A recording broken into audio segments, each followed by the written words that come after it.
En esta segunda práctica de laboratorio se trata sobre metalografía. Lo que intentamos hacer en esta práctica como objetivos, primero, es conocer y aplicar el procedimiento de preparación de muestras de materiales para su análisis metalográfico. De igual manera también necesitamos aprender a cómo tener cuidado con respecto a estos materiales y sobre el procedimiento para no contaminar el material. De igual manera, otro objetivo importante en esta práctica es aprender a utilizar y observar mediante el microscopio óptico la microestructura de diferentes muestras y de igual manera a través de la microscopía óptica identificar inclusiones no metálicas y los tamaños de grano. Bueno, ahora, ¿qué fue cada proceso? El primer proceso fue la cortada de probetas, en donde simplemente lo que se hizo fue cortar la probeta en rodajas para que no sean mayores de 1 centímetro. Después de cortar nuestras probetas, lo que hicimos fue crear las baquelitas en la prensa de embutido. En esta prensa de embutido poníamos la muestra de la probeta, le insertábamos la baquelita y gracias a la presión que ejercíamos y que es extremadamente caliente, que alcanzan unas temperaturas más o menos 150 grados, se derretía la baquelita y teníamos ya una muestra que es más fácil de analizar en el microscopio. Después de tener nuestras baquelitas, lo que hicimos fue grabarlas con el tipo de material que eran y el número de equipo que somos para no confundirnos con los demás equipos.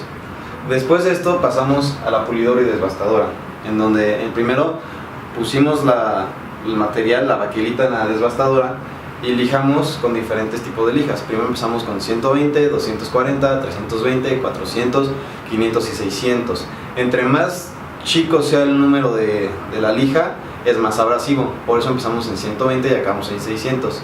Todo esto, cada lija que utilizábamos, la desbastadora iba a funcionar durante 4 minutos ejerciendo 18 libras de fuerza, para después pasarlo otros 4 minutos a la pulidora, en donde utilizamos alúmina para ya tener finalmente nuestra muestra lista para el microscopio. Después de pulir nuestras muestras, las llevamos al microscopio, en donde las observamos en diferentes aumentos: 50, 100, 200, 500 y 1000. Pero dado que por la pulidora hay mucho reflejo, entonces no podemos observar bien los granos. Es por eso que después a nuestras muestras les aplicamos un ataque químico para regresar al microscopio y poderlo ver con los mismos aumentos, poder buscar los granos. El ataque químico lo que hace es que va a hacer que no refleje tanto la luz y se puedan observar mejor los granos. Después comparamos las diferentes imágenes y nos dimos cuenta que con el ataque químico se pueden observar mucho mejor los granos. Después de haber realizado el procedimiento correspondiente para elaborar el análisis metalográfico, lo que pudimos obtener fueron diversas imágenes digitales capturadas por medio de un microscopio óptico con diferentes tipos de diferentes aumentos. En este caso lo realizamos con un aumento de 50, de 100, de 200, de 500 y de hasta 1000. Esto con el único objetivo de poder ver claramente la cantidad de granos que tiene nuestro material, el tamaño de los granos y así poder realizar este análisis. Así, de tal manera pudimos darnos cuenta de algunas imperfecciones, como lo puede ser el carbono que está presente en el acero 1018, y así, de esta forma, pudimos ya ver la microestructura de nuestro material y analizar también las propiedades mecánicas que estos pudiesen llegar a tener. En el análisis de resultados, lo primero que tuvimos que hacer fue que a través de la magnificación y las fotos que utilizamos, observamos los granos que encontramos, y en este caso los granos que obtuvimos eran 6, los que encontramos en el aluminio. Primero se utilizó una magnificación de 1000 y utilizamos las siguientes dos fórmulas para obtener los granos en ASTM. Primero, la primera fórmula nos da que el número de granos es igual a la magnificación usada entre la magnificación de 100 al cuadrado por el número de gramos contados. En este caso, utilizamos una magnificación de 1000, ya lo dijimos, y encontramos 6 granos en total en el aluminio, que nos da un total de 600 granos para la muestra. Después, para convertirlo a granos en ASTM, utilizamos la siguiente fórmula, que es N es igual a 2N a la menos 1.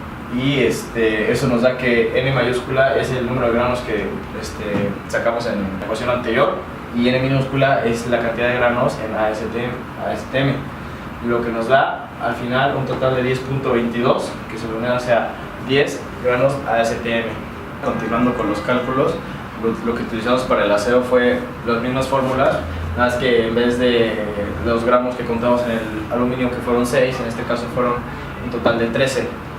Utilizamos la misma magnificación que fue de 1000, entonces utilizando la misma ecuación que utilizamos para el aluminio, eso nos da un total de 11.34, que se redondea hacia 11 granos ASTM. Y bueno, a través de estos cálculos tenemos que entender a qué se refiere la cantidad de granos en ASTM que obtuvimos. Este valor M en la fórmula nos determina propiedades del grano, qué tan grande es el grano. Entonces, si se obtuvieron un tamaño que es menor a 5 granos en la fórmula, esto quiere decir que se le considera como un grano grueso. Si se tiene un grano que es de mayor tamaño a 7, normalmente es considerado un grano fino. Y bueno, ¿esto qué quiere decir con los tamaños de granos? De acuerdo a lo que vimos en la clase, se refiere a que los granos gruesos, que abarcan mayor espacio, tienen una mayor tendencia a tener fracturas que abarcan más espacio. Lógicamente, si tenemos un grano que es grueso y se fractura, la fractura va a llegar hasta el otro lado del grano y eso ocupa bastante espacio.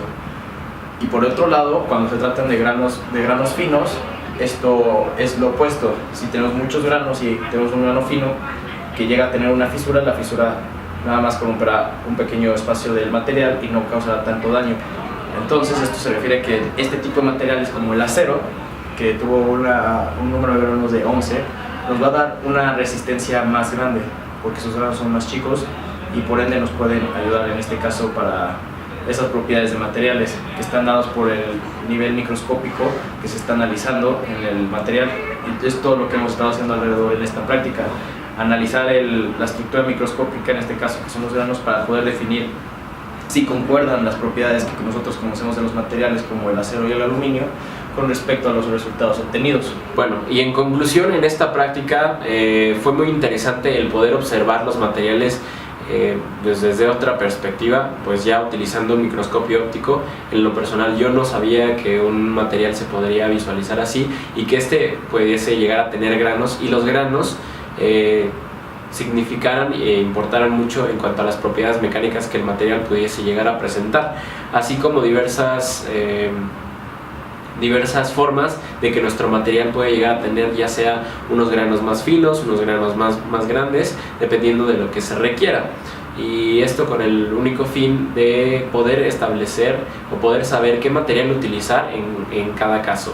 Esta práctica me resultó bastante interesante debido a que pudimos aprender sobre distintos tipos de formas de analizar los materiales a nivel microscópico, que es bastante importante para nosotros en nuestra carrera y sobre todo en esta materia, que es lo que desde un principio llevamos hablando que queremos aprender en la materia de comportamiento de los materiales, que es entender a través de qué tipo de estructuras, que es lo primero que vimos desde la clase, es lo que le da a los materiales sus propiedades. Y me pareció muy interesante, sobre todo, y entender también cómo funcionan los granos, conocer ese tipo de conceptos y entender a través de qué fórmulas y a través de qué conceptos es que nos podemos dar a entender sobre las propiedades. Mi conclusión personal en esta práctica me gustó porque pude aplicar los conocimientos vistos en clase y también conocí más herramientas que podemos encontrar en el laboratorio de mecánica, como la cortadora y la embutidora, que me resultó muy interesante los procesos de cada una.